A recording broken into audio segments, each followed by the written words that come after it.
I'm guessing. Yeah, I played twice online. It's too stressful. I'm still on easy. Yeah, that sounds fun. I'm at the age now where like I used to play video games, but now I don't think I'm bad at them. I think kids are so good that I can't play on the internet anymore. That's ridiculous. But you know why? Insulting. You know why the Switch? Because that was a deal I made with her, where it was like, all right, so I'll buy you a Switch, and then you can play it basically as much as you want to a degree. But in exchange, you have 1 hour a day of Instagram and YouTube combined. That's it. That was the deal. Yeah, because she's going to spend so many untold hours online anyway. That is active. She's doing something, and more importantly, she's not being told by a bunch of weirdos how to live her life. Yeah. Right? That fucking they don't have online talking on that one. So yes, it's a little bit easier. That fucking 59 seconds of this is how you should live your life. Yeah, she doesn't have like the level of stress she was starting to get under from being on Instagram. I was like, oh my God, like I read about this, it's happening right in front of me. And YouTube telling her how to act, you could see in her behavior. Yeah. She was trying stuff with us. I was like, that's not you. I know where that, no, I'm not kidding. I'm dead serious. So that was my parenting moment. I was like, this has to go. Yeah. But you can't just say no. Say no to drugs. Yeah, it doesn't work like that. So I was like, all the right, champions of Super Smash make more than CrossFit Games athletes. Oh, no question. Yeah. Well, do you see how much? Super Smash. Did you see like the guy was on Joe Rogan explaining? Yeah. 30,000 people right? stadium. Yeah. No, not in Fortnite. Like any e-game now. Like they have those things. Yeah. It's a stadium. It's 30,000 people. It's bigger than the UFC. Yeah. Joe Rogan was like, what? Those are all the nerds we made fun of when we were doing jiu-jitsu. And now they're all making more than any fighter out there. And they provide scholarships. They have e-game scholarships. Yeah. Should have got good. Fuck. Anyway, Should've kept playing. but honestly, that's a good parenting thing though, because especially when it comes to girls, Instagram and YouTube is just, it's evil. Like you could see her anxiety starting to go up because then she's never good enough. All the stuff you hear about, I saw it in full in front of me, where like you could say self-image, all the stuff. I was like, all right, this has to stop. It's the influence on girls is insane. Like I know they say it, but we all look at it in a vacuum, and then suddenly it happens to yours, and you go shit. So I've seen a difference of her doing that.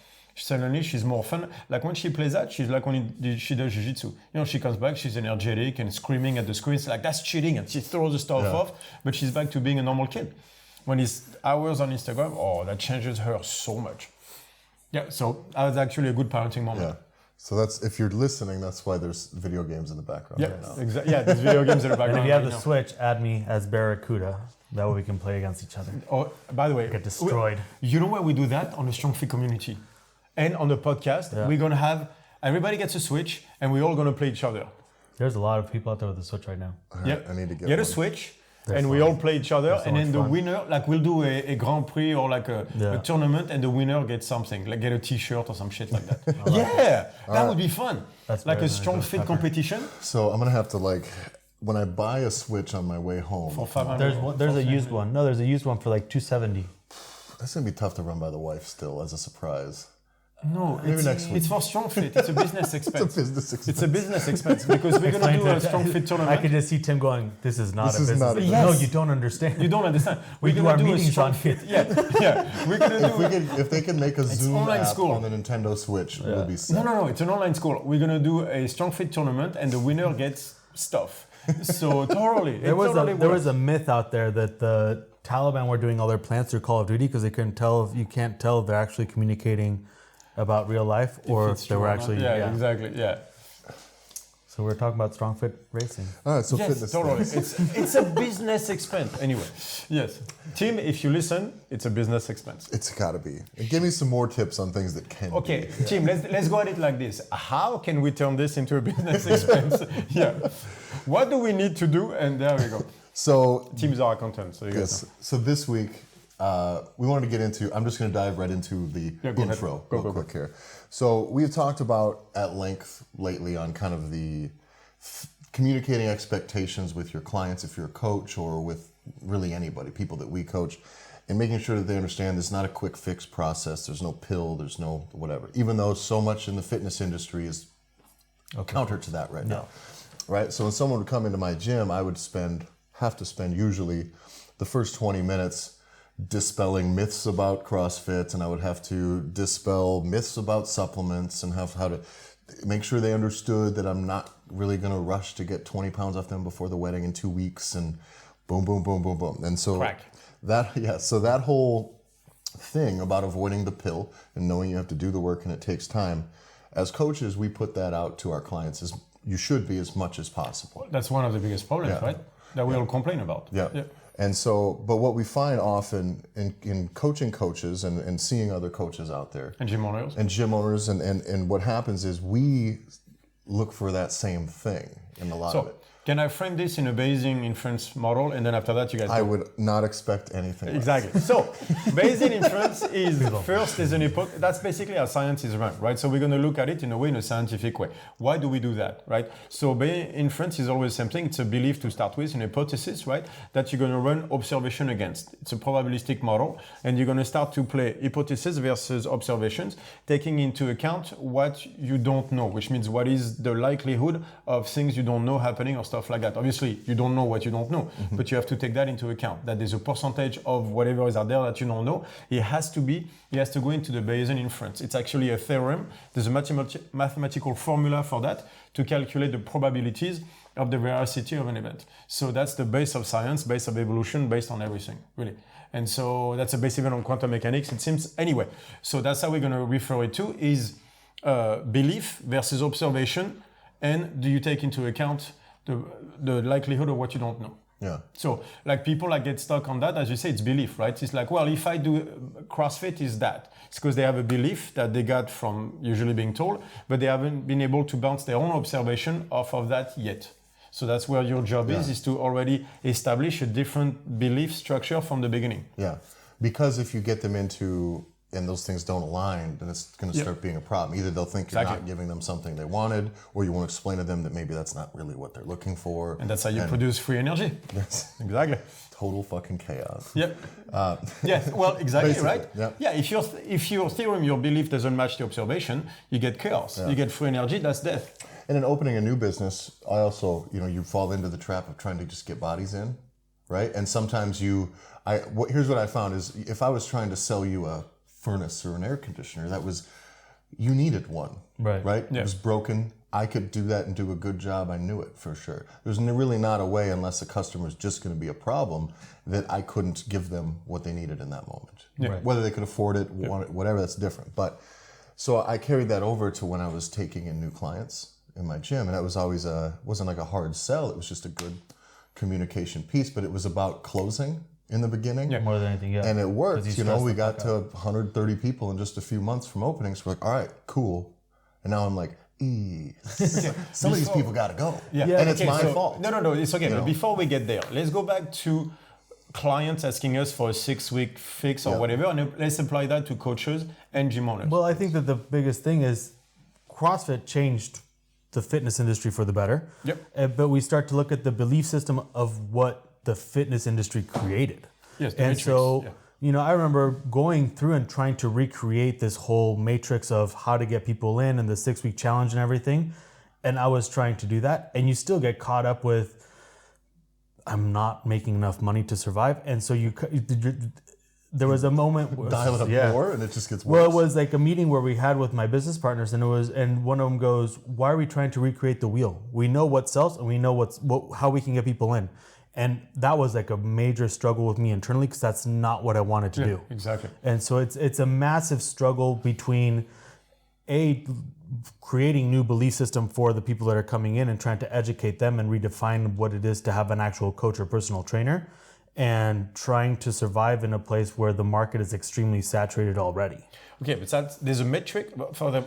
So it's metrics with an S, but I'm going to say metric, otherwise it sounds like matrix. Okay. And then no one can tell the difference. Like the red pill or the blue one? Exactly. Yes. That's a blue pill, red pill is a better way to say than metrics for me, I think. Metric is the thing at first. Is if the metric of success is money, I think you're in the wrong business. Yeah. Go into banking. It's like doing and art for money. I think truly that I don't know of anybody that got into this business money first. However, No. When they saw CrossFit, they were. Maybe, I met some. maybe, I met some lawyers that opened CrossFit gym. I met many of them. I mean people that I've come stupidly. into contact with, that I deal with. Yeah. Right? In California, there was plenty. Okay, I believe that. Yeah. It's like, I don't know if I'm going to open a bar or a CrossFit gym. And by the way, how dumb was that looking back? It's like, open a bar. Because the CrossFit, you're going to make no money whatsoever. Yeah. But I think that's the thing is people, most generally, coaches who become gym owners, they get it because they want to help people as a generalization. Yep. And then it becomes less about helping people and a little bit more about keeping the lights on because you got to stay alive. Right. And then you only, though, however, start to measure success by how easy you can keep the lights on. And you start looking for the That's wrong the problem. things. It's like, how do you measure things? Yeah. Like, so for example, making enough money is a necessity, there's no question. But it's not your metric of success. No. There's a difference there. So how much money is a measure of what needs to happen for you to keep the lights on. The problem is when it becomes a target. It's always the same thing. It's good hustle every time. You can use it as a measure to know where you are. But if it becomes a target, you're going to cut corners to make money and then coaching goes out. Yeah. You can only focus on so many things. What matters is that your metric stays the same, which is how good of a job you're doing at coaching. Yeah. Or what is the culture of your place. So we're going to define the metrics. But first, it's important to define the belief versus observation because a lot of coaches, they go at it saying, I need to do the best job. And then that metric should be there. Obviously, money gets in the way. But then when they get to that stage of like, I need to make a little bit more money. I've been doing it for 5 years. Right.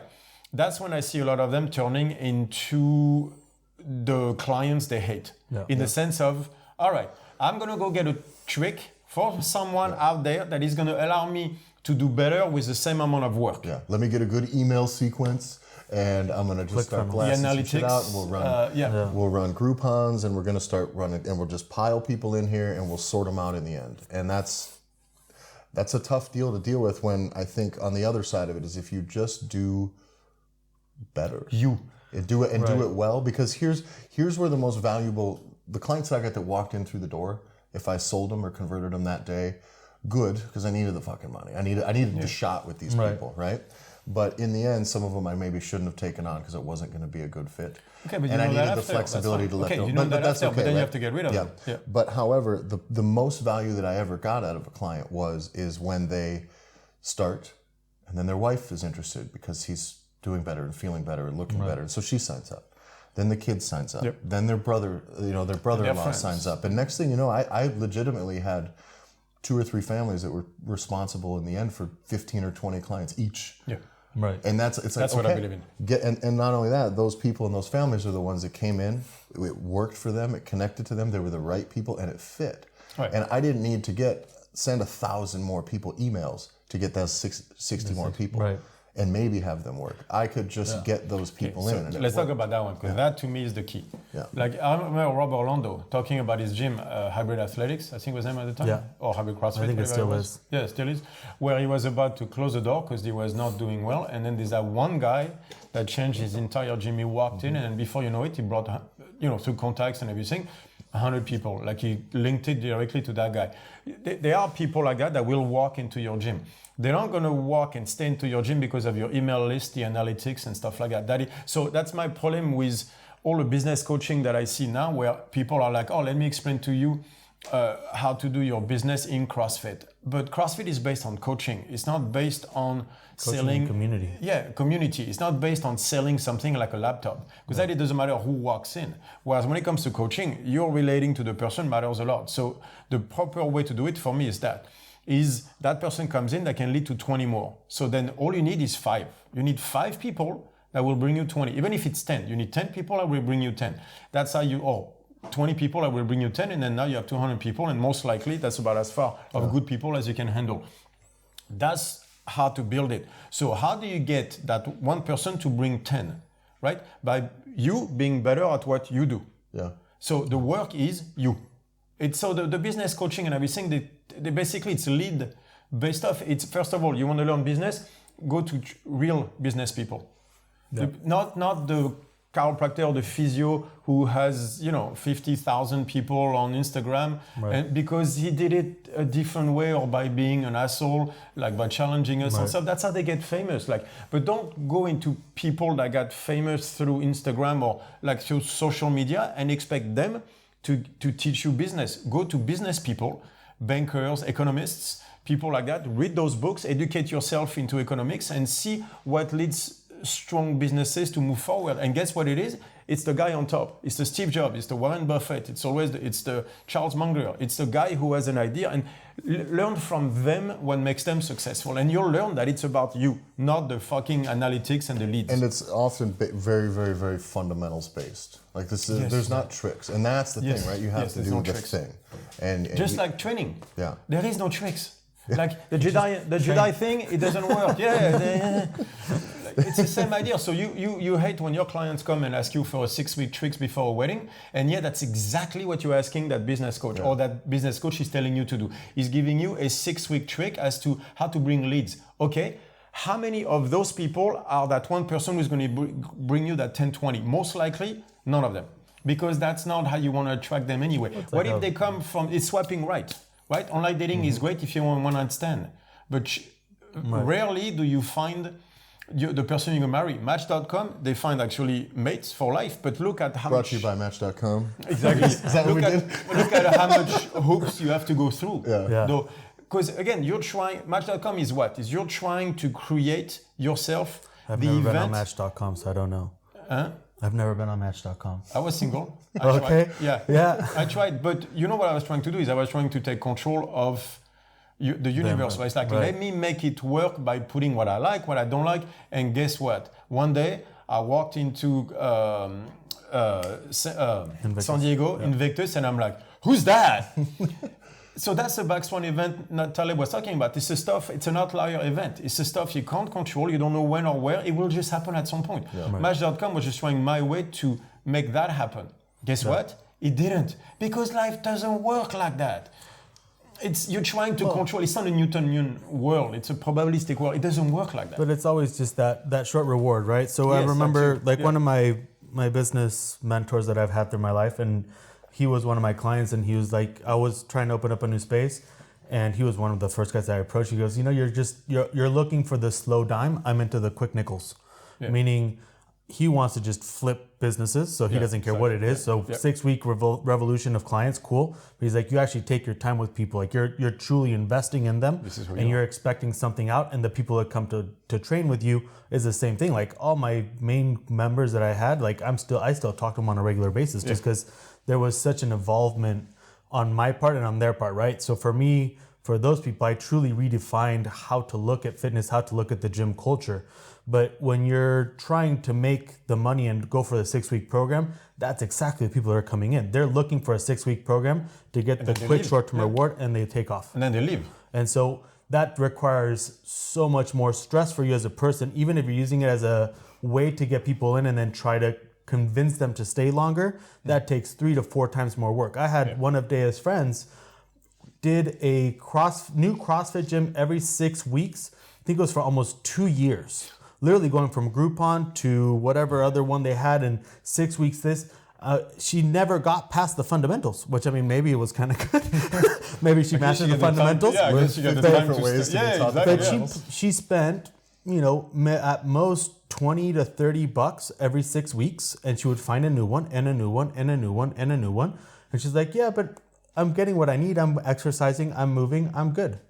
But she never committed to a single gym. So then you start to look at that, and people say, well, it gives you exposure. It gives you exposure to people that are going to constantly be looking for deals anyways. No, but that's my problem with it, is exposure. But exactly to whom? The problem is you want exposure to a very specific group of people that share, not your values, but that share what you have in mind you to do. Right. You know what I mean? Like the problem is if you start to go with 6 weeks, then you're away from CrossFit, because by definition, this is a short-term, like getting ready for a wedding. Is that what you do? Right? Like you don't do everything. You do, usually most of you are very specialized, right? I think most of us, like I'm super specialized in what I do, right? So this is who I attract. But if you start to have leads or taking advice from a business that leads you toward the short-term stuff, then that's who you have to be. No. Do you want to be that person who does 6-week stuff, constantly rotating, which means, by the way, never caring. You can't care for, it's like having going on Tinder, swipe right. This is a 1 night, 1 week thing. So you're never going to care that much about people. If you go there to find a mate for life, it's going to be rough. Yeah. So to me, it's the same thing. So if you want your clients if you're doing it for health, like we do, right, to help people make sure they don't get hurt, like anxiety, depression, then that's how that's the energy we're going to put into the universe. Yeah. Right? Because that's what's going to come back. If you put the energy of, I want to help people, that's what I did from the beginning. Me, it's like, I just want to help people. So for 5 years, I was in my gym struggling, but never letting go of that, going like, I'm not taking on the 6-week stuff because that's not what I do. Did I struggle? Fuck yeah, I did. Like I had $5 of gasoline or $5 of food. And even with Yaya on, there was the end of the month where, you have to go and ask your client, can you pay me those 10 sessions in advance, please? Because right now I'm struggling. Like I had that for years. No. But then at the same time, I was like, yeah, but my metric, my thing was like, what I need to do is to get better at what I do. The better I am at what I do, the more money I'll make. No. I'm an atheist, but my idea was like, I'm going to put that in the universe, right? My energy is going to be out there going like, I am here to help. And all my time will be spent getting better at that. And the universe will pay me back. I don't know how, I don't know when, but the Black Swan event will be positive. Right? Because I'm putting the positive energy out there. That's literally why I looked at it. And then one day the barbell shrug happened. But what happened during the barbell shrug? I was ready. Yeah. No. Why was I ready? Because you didn't spend the last 5 years doing 6-week fucking camp. Exactly. Because you know what I cannot do? You know what I cannot do during those 6 weeks stuff? I can't get the observation that I need to bounce my belief off, right? So my belief was like, how do I help people? I think there's tension versus position. So I had an entire structure there. And now I need to bounce observation off. I need experience. I need seconds. I need game minutes, right? I can't have that in a 6-week lose 10 pound cycle. Yeah. I can only have that by helping people. So I can only get better with the people that I want to help. You know what I mean? Like that's the same thing on a Bayesian inference system. Yeah. It's like, that's good science. I can only study the stuff I'm studying. So you have all that core belief that you're supposed to study, and then on top, and then you have people that don't fit that. Then that means you'll never get better at being you, and therefore you'll never succeed. Yeah, I think what's interesting too is, as the coach or gym owner, what we look at it as is the clients that are going to fucking Buffy's boot camp and breathe sweat but don't work hard, but get trim in 10 days or whatever. They'll go to that. So we view that as, okay, we're competing for the same person, for the same, they actually in the end want the same thing. They say they want to be thinner in 10 days, they do, but they actually want to still be thin in 10 years, in 5 years. And so like that, or not thin, whatever it is they're trying to do. But I think, so we view that as that's our competition. We're competing against them. When they choose to go with them, they're choosing to go for sure for something that's not going to work for them in the long run, and they're leaving a good opportunity on the table.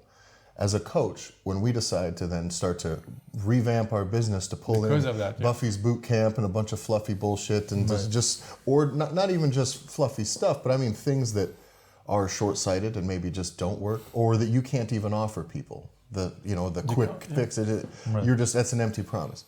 When you're choosing to go that route with your business, what you're doing is then competing against yourself, the version of you that's able to actually make this shit work by learning, getting better, and you're going to get better working with people who want to get better, not people who are like, why is it like this? I thought we were just going to do jumping jacks and fucking until the class is over. But isn't that what kills you and burns you out as a coach? Is that person? Why? Yeah. Because you can't get better at you with that person. That's why you fucking hate it. So what we get but then we can't get better. We get frustrated. Time is limited. Money's short. So what do we seek? The wrong metric. Let me get more of these same people in here, and that'll solve the fucking problem. But then you also have the issue. I mean, and this is just from talking to everybody, and we've seen it over and over again, even with people in the mentoring program and Coaches Week and everything, is you have the coaches that are extremely passionate, but they're in a gym where the guy is just a pure business owner. And you're just like, it's hard because you don't quite have the capital to go start your own place. And more than likely is you're used to seeing this business owner that invested $300,000 whatever into the gym, and you think that this is what the gym should look like. Like I started in a parking lot, just to put it out there. Like I was in a parking lot of a Globo gym, and I was very fortunate. I had great people that helped me along those days. But I mean, I started with a couple kettlebells and punching bags because I knew what I wanted to accomplish in the end. And so I think that's the bigger problem is that you have very passionate coaches, but they get stuck in this sound of business owners going, where is the money? Where is this? Where is this? And so then you as a person, and I know it happened for me when I was working in the first CrossFit gym I was at, your identity and your principles start to change, but you don't even know how to get out of it. It's like an abusive relationship. Yeah. And so you're like, I want to leave, but if I leave, where's my security? How am I going to stand up after this? And so it's like, it's almost like for me, it was like a full intervention where one day I was like, I'm out. And I had to go on my own. And I think in the end too, we talk about burnout. That's one aspect of burnout is that the time and the where and all that stuff. The other is that you spend 2 years chasing things that aren't pursuing basically targets that are not why you got into it. You're not helping people. You're chasing these numbers. So. And what that really is by the end, then you're not even you're not a part of the thing that you wanted it to be anymore. Right. You're left chasing numbers, and I don't even know that I would call that burnout. You've just changed into a person that is doing something really unsatisfying. But I think that's the biggest one. I think the biggest part of burnout is you constantly want it more than the clients, but you're attracting the clients that want the 6-week challenge. Yeah. And so I think that for me, my coaching has changed so much because I set out my expectations right from the beginning. And if you don't see eye to eye, I'm like, it's okay. We don't need to work together. But when you're first starting out trying to pay bills and everything, you're like, yeah, all right, well, let's work on that and I'll try and convert you. That's a struggle. It stresses you out, but that's not what burns you out. I can't. You know how you escape burnout? I'll tell you, because there's a guy on the mentoring program. His name is Barney. He just made my year. So he gave me a non-burnout for a year. We were talking and he said, well, my lower back, thanks to you guys, Barney. He was like, my lower back feels good. So the other day I was able to run with my kids. It's like I was running with my kids. My wife was looking at me crying. Yeah. Tears of joy, obviously. I'm good for a year. Thank you. Yeah. That is how you don't burn out. Yeah. When you made a difference in the world. You know that book that we told, Bullshit Jobs? Yeah. Right. That is the scariest shit ever. So it's a book called Bullshit Jobs.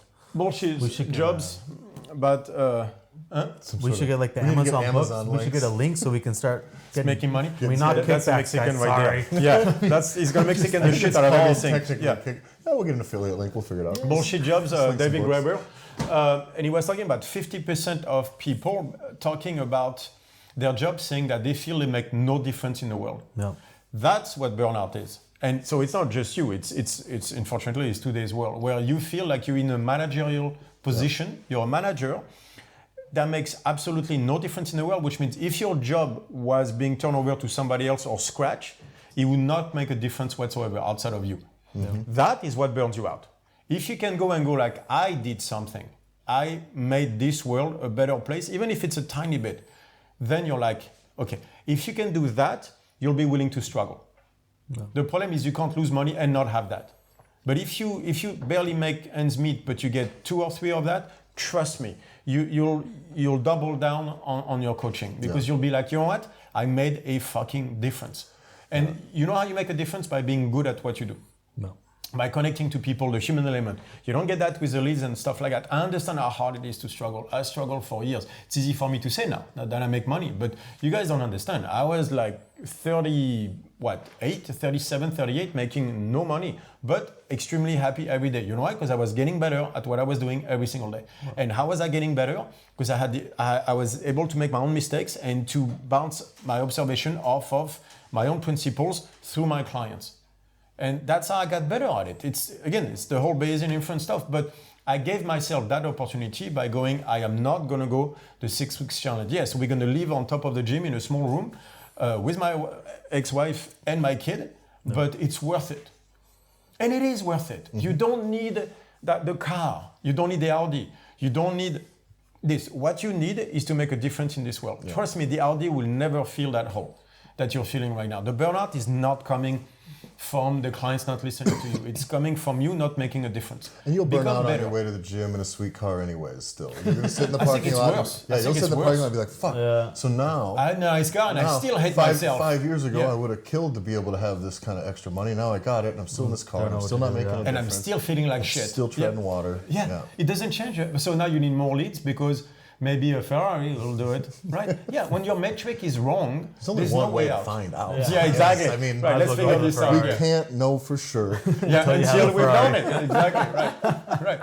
But I think, so the point is that is if you start to go to the 6 weeks challenge in order to make money, understand this is who you will be. Yeah. Right. You will be the 6 week guy. And that's what you'll get better at. You will not become a better coach by becoming a 6 week guy. You can't, because then you won't have the reps necessary to become better at what you do. That's why we try to explain on the mentoring program. So I understand why people at some point like, I need to make money. I'm like, okay, but understand at what cost. Yeah. Otherwise, you want to make money? I have a very simple solution. Get fucking good. Yeah. Yeah. Get I awesome. thought you were gonna say import cocaine or something like.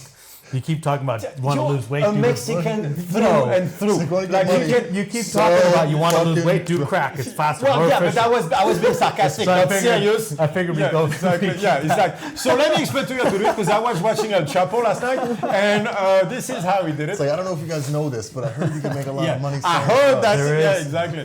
So a friend of mine has a plane, and You get adrenaline pumps up. You go full sympathetic sometimes. there you and, go. know. That's how you lose You'll be weight. lean. You import you cocaine. will find out your Import states. cocaine, you will lose weight. That's a How well new, you manage StrongFit stress. ways. Exactly. Exactly. You got to learn to pilot a plane, which is a cool skill. Hey, listen. Adrenaline will go up. You'll be an adrenaline junkie. That is on my Maybe list not. for That's not the 2020. only Hell, drugs yeah. you're going to be addicted to, but that's another problem. You will be very lean. Trust me. Anyway, don't know where I was. Sorry. But Did we just go from telling a bunch of coaches how to live their lives and then To- be like, to now them to also do- smuggle drugs? sell drugs, yeah, sell cocaine. It's well, look, you want to make money. This Disclaimer, will don't be smuggle faster. drugs. I bet your business coach didn't give you that one Yeah. as an option. If you Yeah. want to make good money, there's always. a So way. it is, my question then is this, there does have to be a certain measure of effort in bringing people in. And you always can't just do it on the ground level necessarily. So there's still some sort of administrative action and plans that need to happen. Is there? for Okay, marketing, but let's I talk think. about that. Is But there? I want to know where that, Right, but if where you your do, plan should okay, if you right? do, okay, so let's look at two. Yeah. Like one will do that, and the other one will go just word of mouth, which was me. Yeah. Maybe laziness on my part because I'm not structured, but let's go the other route, which means you're going to bring people that you don't know, maybe they're not fit. That means that you have to be willing to fire untold people in your gym. Yeah. I don't like that. That stresses the fuck out of me. I don't know about you guys. Like, we never fired anybody for the mentoring program, And it's- even though at some point some probably were not. I don't. Okay, so speaking of that, I don't want anything that I do to turn into a bullshit job where I feel like people pay me and that I don't deliver the goods where I make a difference. Yeah. So that's why, like sometimes I call out people because I'm like, I don't want to feel like this. I don't want to feel like I'm taking your money and not doing anything for it. I don't like that feeling. Yeah, I meaning, want none of and that. that doesn't mean you have to keep reaching and chasing them further and further. No, It then you means fire It's them. like, I need you to come to me, and if that's Otherwise, not you're going to be fired. it, then we're out. Otherwise, you're Yeah. fired. Right. So if you're going to do that for your gym, like bringing people the leads, you have to be willing to do that. Yeah. Right. Which means 100 people come in, you have to fire 50. Yeah. Are you going to have that conversation with each of one of them? Otherwise, you're going to turn into that asshole. I say, dude, you got to go. But then that's bad for your culture. And that's then, bad and for my your question reputation. is, my question is always this too. And I was anytime someone came in to get started after not comfortable, we were never swimming in money, but we could pay the bills. Right. Yeah. At first, And I Which didn't, is have, something- and I didn't Yeah. have to work an It's better extra than job year anymore. 3, yeah. You know, I didn't have to work 2 jobs, and so, but like, as then I would sit down with people usually for as long as you could get them to sit. You know, if they had 20 minutes, take 20. If they had an hour, that was your hour. You know, and so, but that was in that time. I learned at that time I could tell people no, that it wasn't going to be a fit at that point. But usually still I would reach for some. It's like, okay, well maybe they'll shape up a little bit, you know, and they'll change the way they're thinking about this or that. If I have time with them, I can teach them, but they were not ready in the beginning. I should have known that. And sometimes whatever, but the nature of the job is taking chances on people, putting time and effort So into people. you can do and that. You don't always get right. it back. You can do that, but that means the people that shouldn't be there you have the more mental fortitude to say no to the money and say you don't fit here. Yeah. And some people, you're wrong, a month later you have to fire. Yeah. And then their wife leaves and their friends leave. And that they made happens too. friends. Yeah. So now every time you fire someone, you create a crack in your own community. Yeah. Like, no, it's feasible, but like you're gonna have to be that person going around saying like, you don't belong here, you don't. I can't do that. That stresses the fuck out of me more than anything else in the world. So what is the other, okay, so how about the other way? That there has to be happy medium, but how about the other way? We just go word of mouth, which means I'm gonna focus on just me being so good at what it is that I bet that every time one person comes, you'll bring at least another person or two, and out of those, like the Black Swan, one of them will make me 100 clients. You know, like the Rob Orlando stuff, which means I could just focus on being so good that each client that comes in means 2 more, or at least 1 more. And out of those 1 more, one of them will bring 10. Yeah. And then out of those, one of them will bring 10. And before you know it, you build stuff. So that's a way to do it, which I believe is the correct way. Does that take longer? Well, by definition. Absolutely. Fuck yeah. And it's tough too, because what if you're not that fucking good right now? You're gonna take time. You're as good as you can. What be. about that? What about that? What if you're not that good? Here's the truth. When I started my gym, I didn't fucking know much, right? I was new. So what I had done was took what I could do to business, but then tried to make sure that our identity was tied into it, so that I had those expectations communicated as well as I could before people came to me. Right. Meaning we spent a lot of time and a lot of money in the beginning that we didn't have on trying to get better, on learning and long-term things like the mentoring program and seminars and stuff like that, travel to go to seminars again. And so we soaked up as much of the getting better as we could, but we still needed bodies. So what we did as a plan, and maybe I'm not the best to give this advice out there, but what we did, and it worked, was we just made sure that on our social media and on any of our communications, that our actual philosophy and the way that we are and the way that we communicate was 100% woven into that. Meaning people that followed us on social media that were maybe interested, if you followed us for long, you knew what we were and what we weren't and what the expectations were. And that meant that there's no way I was telling you to come to my 30-minute fucking lunch sweat class. It's not happening. And that's just not the thing that I was going to have my gym represent. I mean, even if you're not that good, if you have passion to want to help people, it'll make you so much better than those But people you also have to do the work too. Wait, by the way, can we talk about something simple? What if you're good enough to have 40 people and not 100? Yeah. Right. So what happened if the Barbell Shock podcast people have been coming 2 years before, 3 years before, 5 years before? Maybe I wouldn't have been ready. Mm-hmm. Yeah. What if you're not ready? What if you're not good enough? Yeah. What if you get those 100 people and you can handle it? Then what? And I think because you can't control 100 people, what you can control is how good you are. Yeah. Like I say that all the time, like the Joe Rogan podcast will happen for us sooner or later. What if I'm not ready right now? I'm almost there, but I don't think I'm ready. We don't have, for example, like stupid stuff, we don't have the structure to handle 10,000 people talking to us right now. Yeah. We can't. Like where we would put it? On the ART group? Imagine 1,000 people show up tomorrow. Just sign up. It's 4 of us. That's 250. New plan. Auto-regulation training is now 50,000 euros a month. Yeah, exactly. Right. No, but okay. So maybe the reason we don't have 1,000 person on the ART group is because we're not ready for it. Or even if like that's not why that's not the case, it's that it's a good thing that that's not the case right now. Right? But then the way for me, you know what I mean? Like it works the same way. It's like the Joe Rogan podcast. I need stuff to talk about. That means, but I need to be good at each thing. And with all the stuff I talk about, that means every corner has to be, because if I say something that is incorrect or whatever, I'll get pummeled. So I got to be good enough to do it in the first place, which is why I think it hasn't happened yet. So let's talk about the concept that we talked about with Richard a couple episodes ago, as it applies to this a lot, I think, is mastery, right? Yeah. So as a coach and or a gym owner, the things that you're going to run into are you have to spend a lot of your fucking time working on this stuff, right? Get better. Meaning you don't have a ton of time to put towards getting better at 2 separate things. Your life is, you're already coaching X amount, you're already managing the basics of the business, whatever you have to do, X amount. And from then on, where are you going to put your effort into improving? The short-term fix, which is get bodies in the door, which is going to take you one step further and that's about it. Or you have to actually get better. And that's what I see is it's people, you can only put your full attention towards mastering one thing. Yeah. And people are now, they're not masters at coaching and they're trying to become a master at business. I think Yeah, I think they're not good at it either. And it's like, but if people come in, if you're putting all your attention getting bodies in the door, and people come in and you're not any fucking good, then you've put the They're fucking gonna stay. you put the cart in front of the horse. I mean, mastery for coaching then it becomes as to people think that just having certifications makes you a master, which it absolutely does not. And so that's really where you see people get into coaching and they want to go into business, and I think it's a way out for them. Yes. It allows them to be like, sorry, you have to run the business, which I understand you have to run a business, but if you're not focusing on what the main core of what the business is supposed to be doing, how do you run that business? Well, your business is you. It's like saying, I'm going to run a coffee shop, and you start importing coffee and everything. You realize that, hey, you know what's cheaper and faster, and I can actually make more money on it.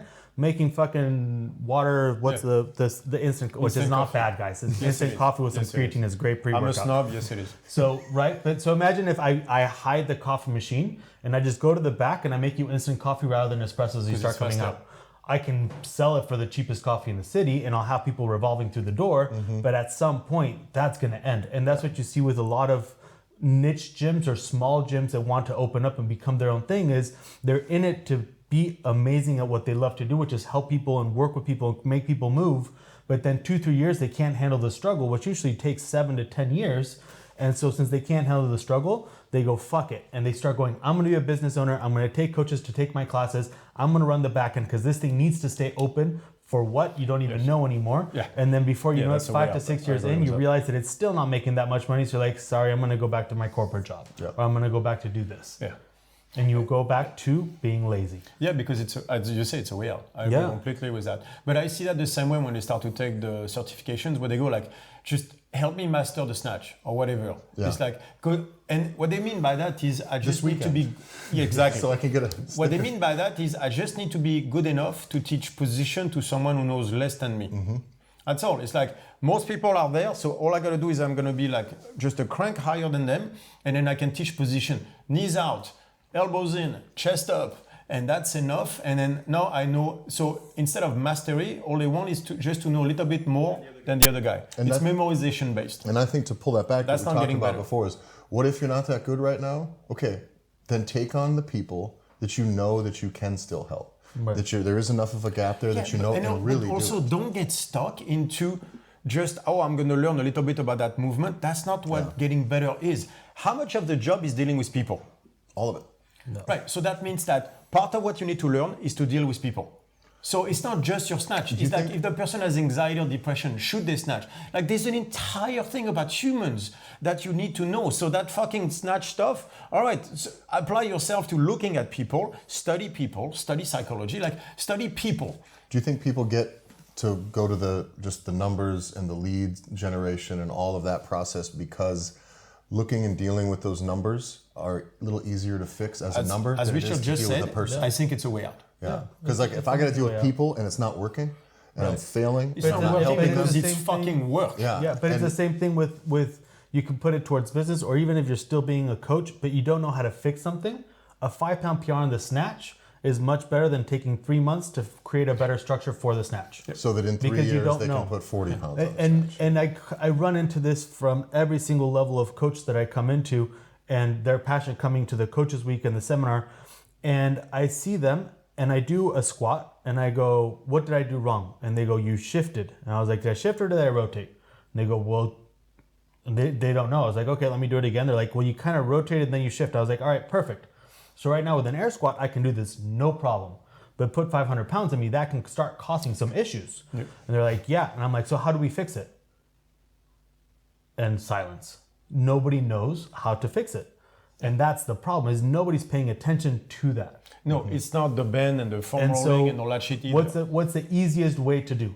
Actually understand what it takes to squat and where the shift and the rotation is happening and how the load's going to start to create a larger, imbalance. Bayesian inference, what is it you don't know? Yeah. Right? It's like, what is it you cannot do? What is it that you're lacking to do the squat properly? But it's so much easier to go pay somebody to give you a 10-step program. So when somebody comes in and the knee hurts, you follow this 10 steps. Because now I'm not part of it. Now it's you did it and you're doing it incorrectly. Yeah, and then you're going to foam roll right here, and then the knee pain is going to go away. Yeah, this session, but it comes back on the next one. So now I have to do it again, now I have to do it again. So what was the problem with that, right? Is going back to measure versus target. Is the pain you have right here, or the pain you have in your knee, is a measure of how poorly you're moving. Right, but what if I turn it into a target? Right, that means I'm going to look at this and go like, this hurts because this, okay, so I foam roll here, the pain goes away. Problem is gone. No, you move just as poorly as you did before. The only difference is you took away the measure so that the problem isn't there anymore. So it's like saying the barometer is telling me a storm is coming. Right, so I trick the barometer by putting air into it so it goes back to normal. Therefore, the storm is not coming. That sounds absurd when I say it like that. And yet that's exactly what you're doing. That's exactly what you're doing. This hurts because you're moving correctly. Not making the knee not hurt does not mean you're moving correctly. That is not the fucking point. And that's what almost everybody is doing. So I think, here's what I think too, is I think Causality. People don't understand really the level that you can get on if you're consistent for a long enough time. And you really try. Confidence. I tell people this all the time though, even like people don't get, if you look at like your average guitarist in a band, like your average lead guitarist from a band you've never fucking heard of, if he sat in this room and started noodling around, you'd be like, what in the fuck? Yeah, the level of skill and talent. Yes. I've played guitar for 15 years and there's every day I'm just like, what in the fuck is happening? The talent the human beings can get on is unbelievable. And most of them aren't any really more special or phenomenal. There's a few really, really, really gifted people out there, but it's not gifts, it's work, it's a process. But I see it often in coaching where it's like, oh, we just will kind of do this. Yes. And it's like, part of it's like, you know, if you want to be a guitarist in a shitty band, you got to be really fucking good. You want people to pay you your living to be a coach, and you want to spend most of your resources worrying about how much you got to pay the janitor and fucking, you know, trying to answer emails. Do you understand how good you have to be? Yeah, and it's that's like, a good point. I think people don't get that you can really, if you become undeniably good. And I think that for both of you, there's a point where you had kind of tipped there somewhere, where now when you stand in front of people you're coaching, doing assessments or speaking, they know right away, like, okay, this is a service, a person, a coach, an activity that I'm paying for that has value to me right away. Because you got good first. Not all of them. But Not all of them. Not all of them. But I mean, you know what I mean? Like, nobody is going to, like, not let LeBron James play in their pickup basketball team for fun. Yeah. Like, you're going to be like, I want that guy. Right. Why? Actually, probably not, because you're not playing. It's like, you know what I mean? It's like, I just, that's the guy I want. Why? Because he's fucking awesome. I don't want you. That's a very good point where one. I think people, maybe it's like we become so disillusionized about human in general that we think like everybody is kind of average. No one is, it's that dude from whatever L2 that say funny bullshit. It's like, no, just because you don't understand it doesn't mean humans are not capable of great things. Go play Super Mario Kart or Mario Bash against one of those top pros that actually do that and see what's going to happen to you. Go play... Your mother will cry if she watches you get beat like that. Yeah, exactly. Like, go do jiu-jitsu with Marcelo Garcia and get submitted every 6 seconds and you go, what? I don't understand what's happening. John Machado used to do stuff to me where I knew what he was going to do and when. And I still couldn't stop him. Yeah. No. You know what that feels like? When you go like, is that magic? Like I literally, I know exactly. So I'm like this. So he would armbar me from the side. That's his thing, right? And he would put his knee here to open. So I'm like, yeah. So I'm like this, going like, you're not doing this. And he put his knee and I'm like, what the fuck just happened? Like, is this like a Jedi mind trick or something? Yeah. Right. You have humans are capable of great things. And I think one of the problems, and you hit the nail on the head on that one, is it seems a lot of coaches don't want to believe that anymore. Yeah. When they fail like 3-4 times, they're like, I can't do that, and then it turns into then no one else can. Yeah. So I suck, and everybody sucks, and that's the fitness industry. And I could not disagree more. We can do, but that's also I think part of the way coaches are being seen in society. Like, you know, the movies where you're that dude who just wants to bang, you know, every coach is 20, just trying to bang clients on the side, it's like being a bartender. Yeah. Like that's how they see coaches, where it can be so much more than that. Yeah. Like I mean, it can also be that, but it should be more than when you're 20 anyway. Don't sleep with your clients. You can sell drugs. That's ethical, but just don't sleep with your clients. We can be so much more than that. Like we have people's health. We talked about this, but like the US is going to get bankrupt from the health crisis. Who do you think can help the most? Doctors, give me a fucking break. You have to be in front of the illness. It's us. Yeah. The people that can help the world, the Western world, because we're the one who fucking up on food, the most, like let's take the US. The people that can save the US from bankruptcy are coaches. They're not doctors, because God knows they're all on the payroll and selling you opioids and all that shit. Not all of them, sorry. But I mean, statistically speaking, I think all of quite them. a bit. No, but you know what pisses me off with the opioids crisis is we all went after the pharmacies, and yet none of the doctors, like one got put to jail. How we are not putting the onus of the problem on the doctors? Yeah. That's what pisses me off. Anyway, so the people I can help. It's because your health insurance is so high already, so they can cover the malpractice lawsuits. Yeah, exactly. Right. That's why I spend $2,000 a month. Yeah, exactly. So the people I can help the most is us. Yeah, it is a problem. Let's be honest. And here we pay €100. Anyway. It's us, coaches. We can, and not just by making, we can do great things. Like, so we have to stop denigrating the position of coaching. And how do you do that? By trying to get as good as you can. Look at baristas now. Coffee baristas, they are respected as artists. Look at tattoos. Tattoo artists. Now they're artists. The shit they do is amazing. It's not just the last 10 years, sailors anymore. Right. Yeah. The last 10 years, like you've seen, I don't have underwear, so I can't show. But I have the, the whole, like the level they got to. Why? Because now the artists are getting into it, saying this is art. Let me express myself, right? Yeah. We need to do that in coaching, where we say there is a science to it, but this is also art. And to me, it's all based on inference anyway. So is art. Art is a belief, bounce off observation as you get better. And what is it you don't know? So it's all the same thing anyway. I think when we talk about what people's target is too, is everybody often, not everybody, I will say everybody, I'll say there's only two kinds of people, I'll say this all the time, but not large everybody. Percentage. Lots of people. He's a thief role. He likes absolute statements. They set their targets on things that they don't really want anyways. And I look at it, an example of in business, kind of in fitness, is like in Vienna, the gym Intelligent Strength or Das Gym. It's fucking insane, but if you ask them, their goal is, I want to have this to be the greatest, most awesome, over-the-top, unbelievable gym in the earth, like on the earth. And they're on their way. And my thing is this, is like, well, are you ever going to be that on accident? Fuck no. No.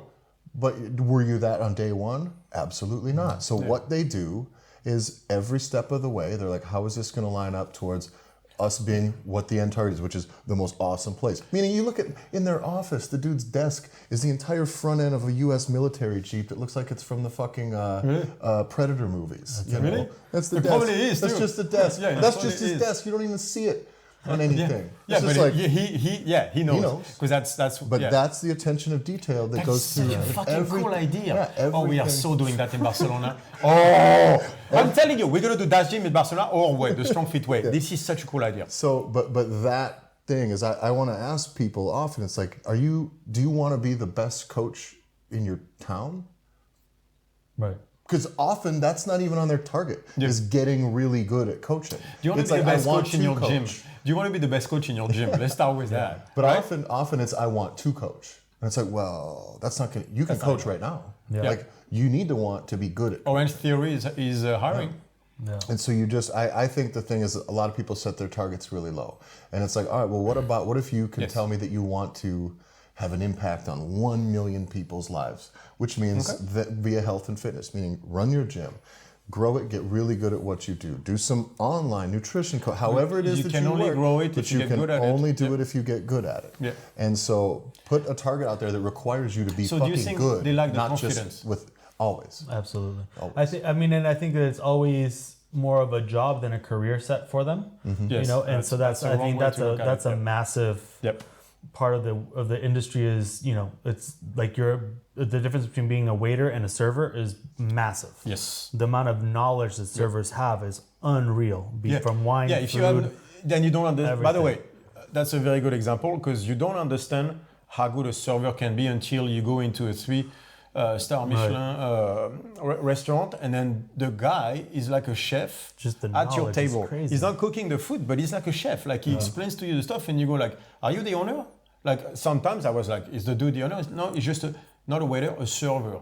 That is fucking skill. The amount of knowledge is crazy. The amount of knowledge is crazy. But how long did it take to do that? Yeah, I mean, like a great example is in Cabo. There's The Office, and it's super famous.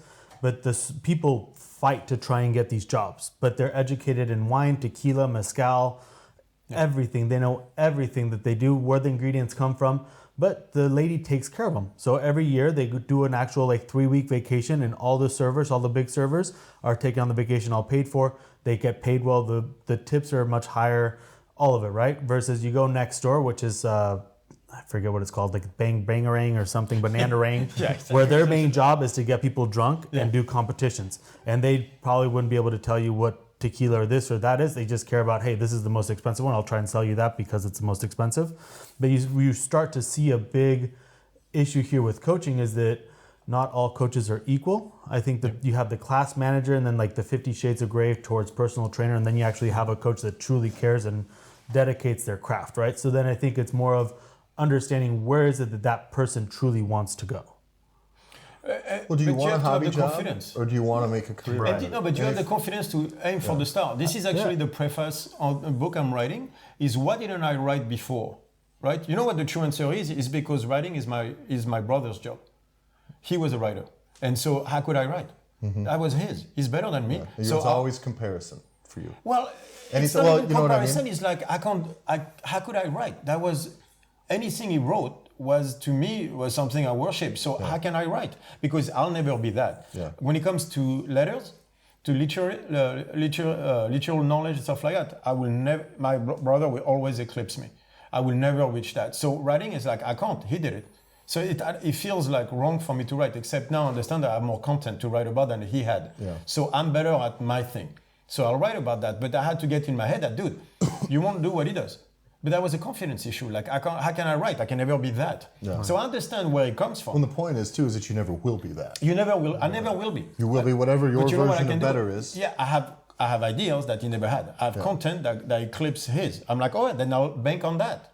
So I understand the lack of confidence and everything. But at the end, you have to aim high enough, and you have to fucking go for it. Trust that you can get there. And like I feel you, but you can do this. Yeah. You can do this. I also think you have to put yourself in it the whole process, because often people are like, okay, well I just gotta fucking hit the gas and drive this machine forward. 6 months later. And it's like that's not it. Like when they hit one snag and then they quit. I'm like, no, it's gonna take fucking years. You do have to coach your way, and you have to learn in a way that is you. Right. And you're gonna make mistakes. It's again like the Taleb stuff, right? Which means like you have your basic stuff, but after that you take 10 groups. One of them is gonna make you rich. The other 9 is gonna fail. Here's what I always ask coaches too: is it's like if you look back at how you coached a year ago, you should be a little bit embarrassed. And that should happen almost every single year. You should be pissed. And if it doesn't, you're not getting better. Every year I get pissed about how I didn't figure out the stuff I figured out faster. It's the same thing with people. I know people who write, or people who play music or write music or make art. They look at something they did a year ago, they're like,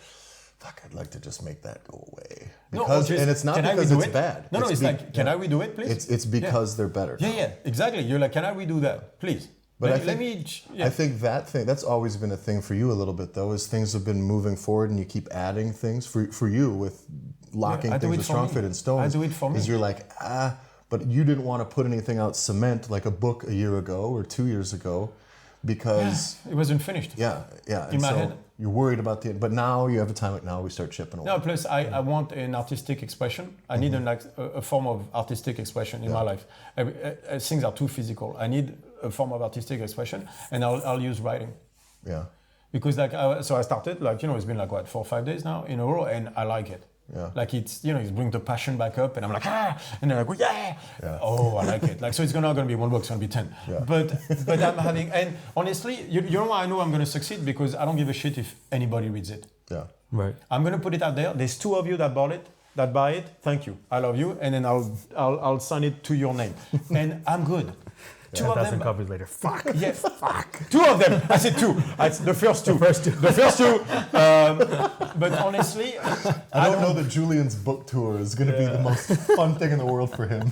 I don't know I'm going to do that. You'd be like, Richard, stand in. I'll be right back. Yeah, that's Julian. Yeah, exactly. And by that, I mean next week. I'm at a stage where I don't care if literally two people read it. Yeah. Because it will be just an expression of me. And I'm at a stage in my life when I'm confident enough to go like, this is me. And that's it. Like, I can't control the universe. I can't control outside. So I'm at a stage where I have this is me. And that's it. So I'm my own cell. What the world does, it's like it does not interfere with the way I do anymore. Like, obviously, observation, everything. But this is going to be the book. And again, two people buy it and like it. I'm cool. I'm good. I know some very smart people will go, that's very interesting. And I'm good. That's also the biggest thing in the last year for me is in a way it's the validation from my own peers, which means more very, very smart people, PhD level plus, going like, you're on target, this is very interesting. I had 2 or 3 like that, and I'm like, shit. Because I had those people saying, you are the PhD level, and basically what they say is you're higher than me on this. Yeah. So I was like, all right. So it's so that, it was a validation for me, because for my own peers, not from people saying funny bullshit, because I'm like, dude, you just don't understand it. Because I'm sorry, you're not at my level, I'm sorry. Well, it's like, even in that book, what is the name? The Book of Why. Yeah. I don't know if we put that out on the list No, yet, but not we yet. will. But that book is, it's interesting, but it talks about, they have different tiers of reasoning and things like that, but in anything is you can't really reason with something that you don't have an understanding above yet. Right, exactly. You can't think that through. And so for you, often, I think when you're getting challenged, it's like people aren't even thinking about it. So to have people who, in at least one aspect of it, sit up here in one specific aspect of it to you to say, hey, dude, I get it. Like, that's got to be the thing where you're like, I don't need to hear from someone who doesn't know anything that I'm an idiot. Exactly. No, but and because the key is, and in a way, I understand that in their world, I am an idiot because they cannot fathom what I'm talking about because they don't have the reasoning power to go or the knowledge to go at where I'm getting. So the only people that can are the people that understand the stuff I'm talking about. So they have to be here to go, ooh. And so once I had that, I'm looking at them going like, and this is not pity, I'm just like, I get it, you don't get it. Mm-hmm. And that's okay. But until you climb to here, you won't understand. So you can think it's funny bullshit, but that statement says more about you than it says about me. Yeah. Right. Because I'm not calling your stuff funny bullshit, and at my level, it is. Since I can see yours, but you can't see mine. Yeah. Like someone in a 2-dimensional level cannot see someone in a 3rd dimension. I can see them, they can't see me. So it's a little bit like that. So that gave me so much validation toward what I do. And showing on top of it that I'm on target, because a lot of time I'm fucking shooting darts in the dark, not knowing if I'm gonna hit anything. But so that and that's also brought me to writing, because now I'm like, all right, I am not crazy. Also, I think that does... That does align with... Did you smell? Did you hear that? That's what I get, the sassiness like that all the time. I don't know if you heard it, but when I said I'm not crazy, she kind of chuckled over there. I just thought maybe she had a really good coffee. Yeah, exactly, right? Now I heard the chuckle. I can hear it now. Yeah, I'm like, ha, ha, ha. I do think if you shoot this shit, you better be able to take it. You know, when you do get that type of validation from someone a little further in one field than you too, is what that does is that sets your target on being right. Because if you do focus so much on teaching people who maybe aren't going to appreciate it or aren't going to know the thing, you waste a lot of energy on that, and that becomes a target that you don't fucking want to chase either. Like, why do all these people who don't want my help why don't they come pay me to fucking waste my energy? Or why do they pay me? Because now it's awful. And it's the whole thing. Whereas now you just do your thing and the right thing works as long as you're right. Yeah, exactly. And that's the point. And by the way, I understand how scary it is to not know. No. Because I throw darts in the dark all the time. Like the protein stuff that I sent to Rob Wolf, I was like, oh my God. It is Rob Wolf. Fuck, if someone knows about protein, dude is a biochemist. Yeah. And, chief nutritionist and all that stuff. And I was like, I might be shooting out of left field on that one. And even if I'm right, what if, what's going to be his reaction? And I was super nervous, but I was like, I need the feedback. Yeah. But I was super nervous about sending him the email. And he was like, dude, that's awesome. Yeah. Yeah, you've seen the email. Yeah. Yeah, he was like, dude, that's PhD level. Look at that. They talk about this in that paper. I was like, whoa. But so I understand how scary it is. Getting good at something is a scary process, because anytime you get better, you go, fuck me, I get 10,000 steps like that in front of me. Then you get two more. It's like, no, 10,000 is 20,000. Part of it is being, if you're going to get good and you're going to be good, I think you need to be undeniably good. Yes. Right. But the other thing is you are not going to get that good if you don't believe that you can do it either. And there's a lot of people that just are not even willing to let themselves get close to that. It's like, are you willing to accept the fact that you have to be fucking awesome at this? Right. Yes. And a lot of people you're aiming too low. Like, I don't really want to be awesome. No, because they're afraid. You're aiming too low. Yeah. I can't remember who said, like, the problem with people is not that they aim high and miss. It's that they aim low and hit. Yeah. I think a lot of coaches is that. It's like you're aiming too low. I know maybe you're being told that by me, it was my parents. Yeah. Like my entire family told me I should be like an aerobic teacher in Paris making $8 an hour. You know that they said that like 4 years ago? Yeah. I was like, you have no idea what I do. Like, Jesus Christ. It's like, do you think that's where I'm at? Yeah. So by the way, that hurts. Every single time you go, this is what you think I do? Have you not paid attention? The answer is no. Because it's in English and they're all fucking French. But yeah. I was supposed to go to college and law school. And it's I was like, and I'm like, a kid, I'm like, you see how I am in school. Like, you know this is never going to work. No, I didn't have that excuse. I was good at anything I put my mind to, so I didn't have that excuse. But the fact that I didn't choose psychiatry or stuff like that, and shows, making to the day he died, my grandfather thought I was doing bodybuilding. Didn't matter. That's when I was doing MMA. Yeah. It's close enough. Yeah, exactly, right? Yeah. Muscle. Yeah. Muscles. Yeah. Movement. Yeah. So I was just beating people up. That went well. But so I understand how hard it is to just look at the fact of I want to be good, how scary the feeling alone is, because then you realize how much you have to learn and that you can shoot for the stars and get somewhere. Mm-hmm. And by the way, you might be surprised. Sometimes you'll go past what you think you can reach. My life is way past anything I thought I would reach by a fucking mile. So I think before we sign off on the subject, at least, the what I think is interesting, what we've talked about, is placing your attention and finding a target on something. The thing is, imagine if you get it. Right. And that's where I look at it. So imagine if you are, as a business, and you're trying to get these quick fixes for your business. Okay, what if that works? And now what are you going to do? What does that mean for you? The Joker said that.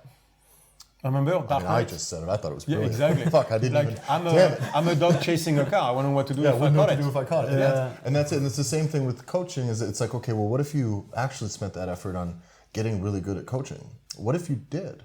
Right. Then what does that mean for you in the business? Well, that seems like a better place to put your resources. No, but even sometimes it's scary. Like you have those goals and you reach it. And I think a huge problem with winning, maybe the biggest one, is what happens when you actually win. Because many times you see people reaching their goal and they go, what does that mean? Because they didn't have the right metric, right? They go like, I reached a target that was supposed to be a measure. And so you get there and say, what does that mean? No. That's a scary thing. I've seen it. That's why people move goalposts or stuff like that. I've seen people reaching that and go, what does that mean about me? And they don't have that answer because they never started with a why. And that can be a scary process where you get good and suddenly what does that mean? Now what? Now what? Who am I? I'm the person who wins. What does that mean? Yeah. It can be a scary thing. Like failing is sometimes easy because then you know what not to do. Mm-hmm. Whereas knowing what to do is a lot more complicated. Wasn't that what leads towards addiction and everything? Right? Yeah, exactly. Failing? Well, it's like, remember the captain of the English rugby team? Yeah. He's like, all he wanted in his life is, winning the World Cup. Now that he did, he was like, okay, what does that mean? Couldn't find a why. 3 years of depression. Yeah. Right? It's a scary moment. So you have to have a strong why, because that's when you reach that stage, when you start to get good, what does it mean? It means you're on your way to your why.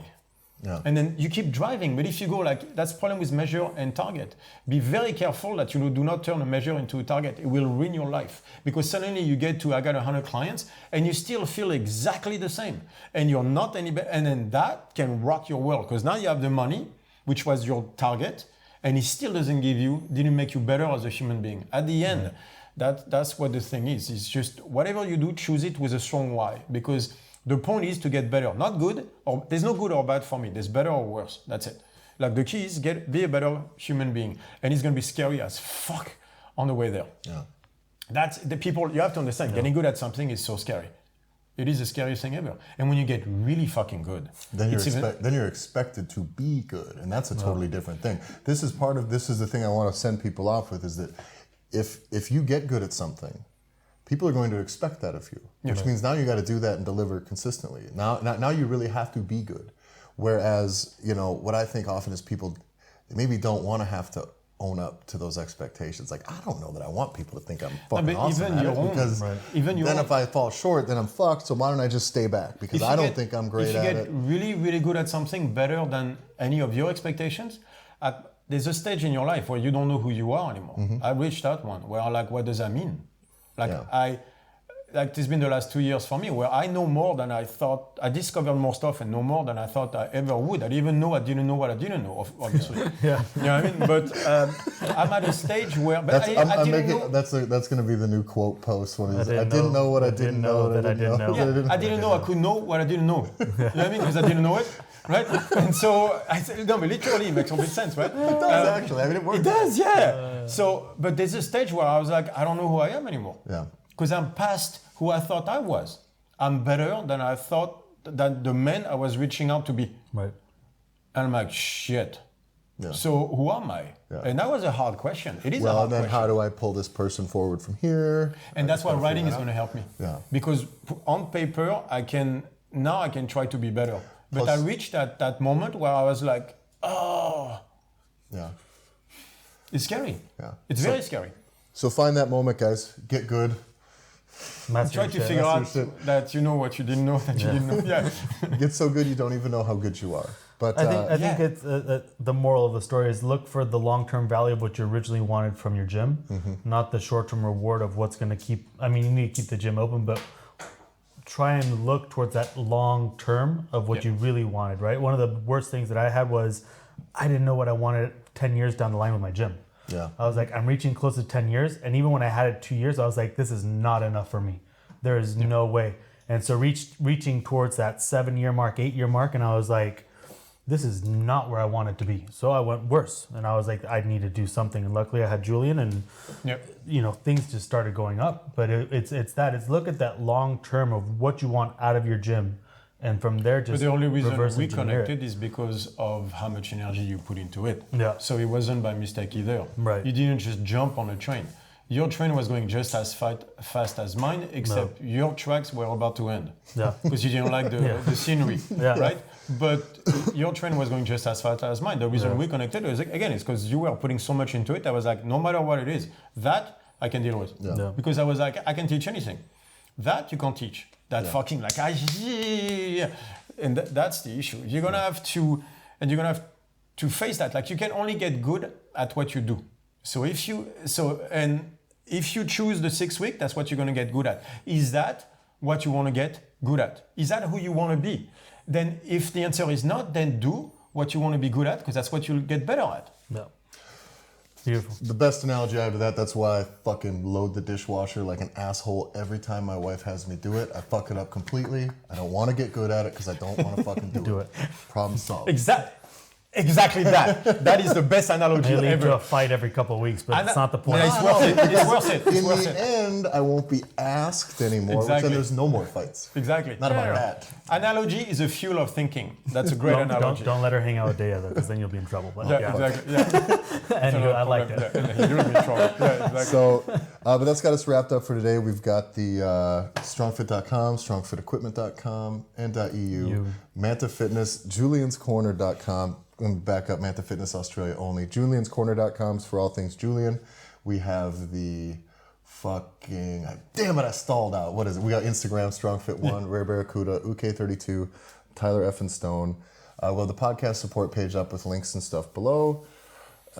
Any other big announcements we need to put out or anything? Well, the gym in Barcelona, as we said, is coming. So we're all moving. So Tyler and family, Richard and Dea, and us, we are all going to be in... Yeah. We'll be in San Diego in January. You'll be in San Diego in January? Yeah. And then the gym most likely, we don't know yet, but we're shooting for opening February 1st. Cool. Or March 1st. Like, no, we moved. I'm sitting. I was like, I gotta put in notice in my apartment. Let's and do find that. a new We're one. gonna. Well, yeah, we will make. Sleep in the gym until. Because you can do. The opening will be March 1st. We'll be there on February 1st, Okay. getting the gym running. The real opening right now is planned for March 1st. Yeah. Sweet. Just There in we go. time for summer. So that'll have us all wrapped up. Thanks a lot, guys. We will see you next Air week. conditioning. StrongFit Community. That's the one. On StrongFit Facebook. Community on Forgot Facebook. that last week. And book club. And the book club. book club. So, all right. Thanks, guys. We'll see you next week. Bye.